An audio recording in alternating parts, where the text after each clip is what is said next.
नमस्कार दोस्तों, एक बार फिर से स्वागत है आपका मेरे YouTube चैनल रितेश 90 रितेश पर। आज मैं आप लोगों के लिए लेकर के आया हूं आगामी प्रतियोगिता परीक्षाओं हेतु विशेष हल प्रश्न। इस हल प्रश्न में देखेंगे आप विशेष सामान्य ज्ञान। सामान्य ज्ञान में भी वो सामान्य ज्ञान जो प्रतियोगिता दर्पण या सामान्य ज्ञान दर्पण के विशेषज्ञों द्वारा विभिन्न प्रतियोगी परीक्षाओं के लिए चयनित किया गया है। दोस्त, ये क्वेश्चन आंसर बहुत ही महत्वपूर्ण क्वेश्चन है, तो ये ऑप्शन बेसिस क्वेश्चन है। मैं इसे आपके लिए वन लाइनर टाइप से बनाया हूँ, तो इसको आप जरूर याद रखेंगे। शुरू करते हैं हम लोग। पहला प्रश्न है, भारत के विभाजन का बाल्कन प्लान उपज था। अर्थात पूछ रहा है आपसे, भारत विभाजन का बाल्कन प्लान किसकी माइंड की उपज थी या किसने दिया था? तो इसका सही जवाब होगा लॉर्ड माउंटबेटन। याद रखेंगे आप, भारत के विभाजन का बाल्कन प्लान लॉर्ड माउंटबेटन के मस्तिष्क का उपज था। 24 मार्च और 6 मई 1947 के बीच भारतीय नेताओं के साथ 133 साक्षात्कारों की तीव्र श्रृंखला के बाद माउंटबेटन ने तय किया कि कैबिनेट मिशन की रूपरेखा अव्यवहारिक हो चुकी है। तब उन्होंने एक वैकल्पिक योजना बनाई जिसे बाल्कन प्लान का गुप्त नाम दिया गया। अगला पॉइंट बहुत ही महत्वपूर्ण है, याद रखेंगे आप। अभिनव भारत समाज की स्थापना किसने की? याद रखेंगे बी.डी. सावरकर। अनुशीलन समिति की स्थापना किसने की? अरविंद घोष। गदर पार्टी की स्थापना किसने की? लाला हरदयाल। और स्वराज पार्टी की स्थापना किसने की? सी.आर. दास। सी.आर. दास मतलब चित्तरंजन दास। याद रखेंगे आप। अगला प्रश्न है, 1939 में कांग्रेस मंत्रिमंडल में 7 प्रांतों में त्यागपत्र दे दिया था, क्योंकि? इसको आप याद रखेंगे। 1939 में कांग्रेस मंत्रिमंडल में 7 प्रांतों में त्यागपत्र दे दिया था क्योंकि लगभग 28 माह के कार्यकाल के बाद कांग्रेस मंत्रिमंडलों ने वर्ष 1939 में त्यागपत्र दे दिया था, क्योंकि द्वितीय विश्व युद्ध में भारतीयों की सहमति के बगैर ब्रिटिश सरकार के द्वारा भारत को युद्धग्रस्त घोषित करते हुए शामिल कर दिया गया था। यही कारण था कि 1939 में कांग्रेस मंत्रिमंडल में 7 प्रांतों में त्यागपत्र दिया था। याद रखेंगे, द्वितीय विश्व युद्ध जो हुआ था उसमें भारत को भी शामिल कर लिया था इसी के विरोध में। अगला प्रश्न है, वर्ष 1907 में सूरत में भारतीय राष्ट्रीय कांग्रेस के विभाजन का मुख्य कारण क्या था? याद रखेंगे, वर्ष 1907 में सूरत में भारतीय राष्ट्रीय कांग्रेस के विभाजन का मुख्य कारण था अंग्रेजी सरकार के साथ नरमपंथियों की वार्ता करने की क्षमता के बारे में चरमपंथियों के विश्वास का अभाव। कांग्रेस का 2 दल था, नरम दल और गरम दल, उसी के बारे में जिक्र किया जा रहा है। सूरत अधिवेशन में चरमपंथियों लाला लाजपत राय को अध्यक्ष बनाना चाहते थे, जबकि उदारवादी रास बिहारी घोष को अध्यक्ष बनाने के पक्षधर थे। अंततः रास बिहारी घोष अध्यक्ष बनने में सफल हुए। यही कारण था कि वर्ष 1907 में सूरत में भारतीय राष्ट्रीय कांग्रेस के विभाजन का मुख्य कारण हुआ। अगला प्रश्न है, महात्मा गांधी द्वारा असहयोग आंदोलन कब स्थगित कर दिया गया? इसका सही जवाब होगा महात्मा गांधी द्वारा 1922 में असहयोग आंदोलन स्थगित कर दिया गया। याद रखेंगे, असहयोग आंदोलन 1922 में बंद कर दिया गया। अगला पॉइंट दादा भाई नौरोजी से संबंधित है, उसको आप जरूर याद रखेंगे। उन्होंने poverty and un-British rule in India पुस्तक लिखी थी। याद रखेंगे, poverty and un-British rule in India पुस्तक के लेखक दादा भाई नौरोजी थे। उन्होंने अर्थात दादा भाई नौरोजी ने गुजराती के प्रोफेसर के रूप में यूनिवर्सिटी कॉलेज लंदन में कार्य किया था। दादा भाई नौरोजी ने बम्बई में महिला शिक्षा की नींव रखी थी।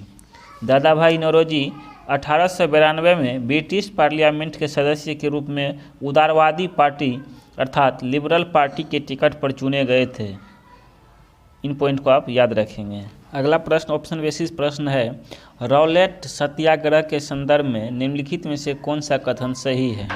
याद रखेंगे, रॉलेट सत्याग्रह के संदर्भ में रॉलेट अधिनियम सेडिशन कमेटी की सिफारिश पर आधारित था। याद रखेंगे, रॉलेट अधिनियम सेडिशन कमेटी की सिफारिश पर आधारित था। रॉलेट सत्याग्रह में गांधी जी ने होम रूल लीग का उपयोग करने का प्रयास किया।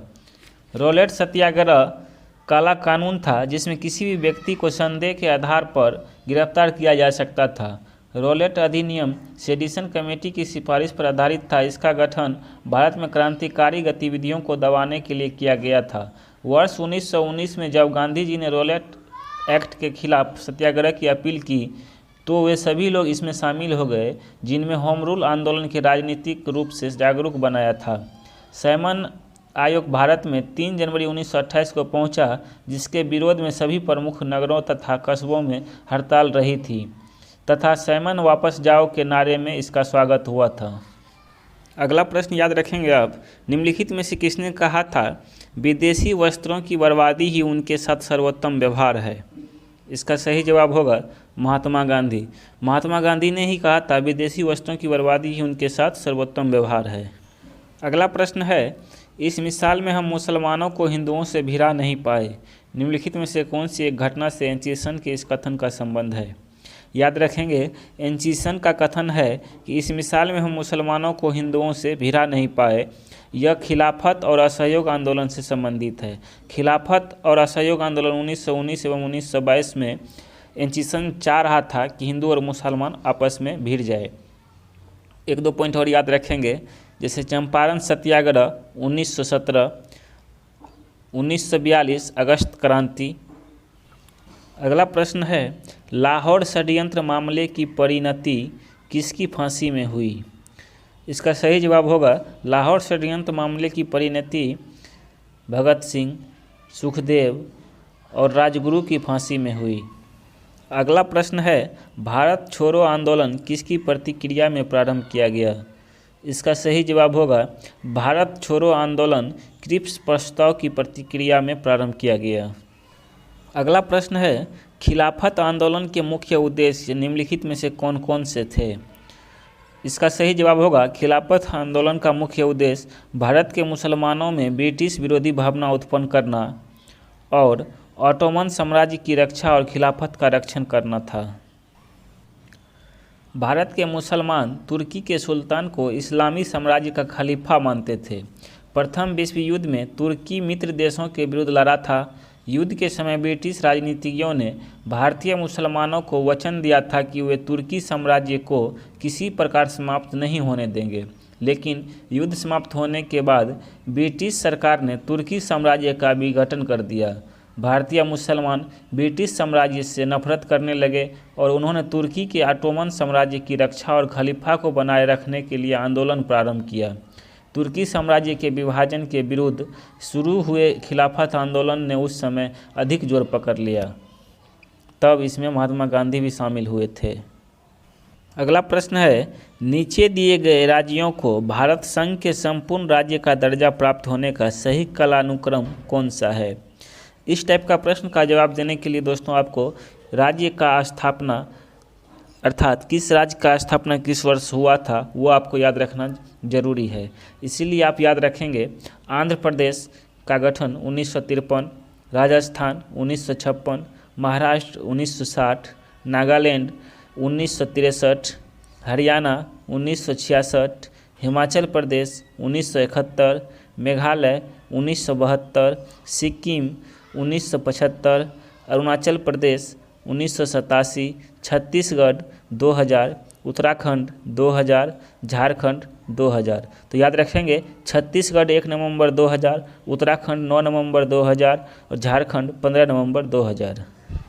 अगला पॉइंट आप याद रखेंगे, त्रिपक्षीय संघर्ष की शुरुआत प्रतिहार शासक वत्सराज ने की थी। याद रखेंगे, त्रिपक्षीय संघर्ष की शुरुआत प्रतिहार शासक वत्सराज ने की थी। गुजरात एवं राजपूताना के गुर्जर प्रतिहार, दक्कन के राष्ट्रकूट एवं बंगाल के पाल के बीच होने वाले संघर्ष को ही त्रिपक्षीय संघर्ष बोला जाता है। याद रखेंगे, गुजरात एवं राजपूताना के गुर्जर प्रतिहार, दक्कन के राष्ट्रकूट एवं बंगाल के पाल के बीच होने वाले संघर्ष को ही त्रिपक्षीय संघर्ष बोला जाता है। अगला प्रश्न है, निम्नलिखित में से किस राजवंश ने विख्यात मंदिर एलोरा का कैलाश मंदिर का निर्माण करवाया था? आपसे पूछ रहा है कैलाश मंदिर जो एलोरा में स्थित है का निर्माण किसने करवाया था? तो इसका सही जवाब होगा राष्ट्रकूट राजवंश। याद रखेंगे आप, विख्यात मंदिर एलोरा का कैलाश मंदिर का निर्माण राष्ट्रकूट राजवंश का शासक कृष्ण प्रथम के शासनकाल में किया गया था। भरौंदा अभिलेख में इस मंदिर की भव्यता का वर्णन मिलता है। दशावतार मंदिर 2 मंजिला ब्राह्मण मंदिर का एकमात्र उदाहरण है। इसके जैन मंदिर 5 मंजिले हैं, जिनमें इंद्र महासभा, छोटा कैलाश तथा जगन्नाथ सभा प्रमुख है। अगला प्रश्न है, गुप्त राजाओं ने कौन से सिक्के चलवाए? याद रखेंगे, गुप्त राजाओं ने दिनार एवं सुवर्ण सिक्के चलवाए।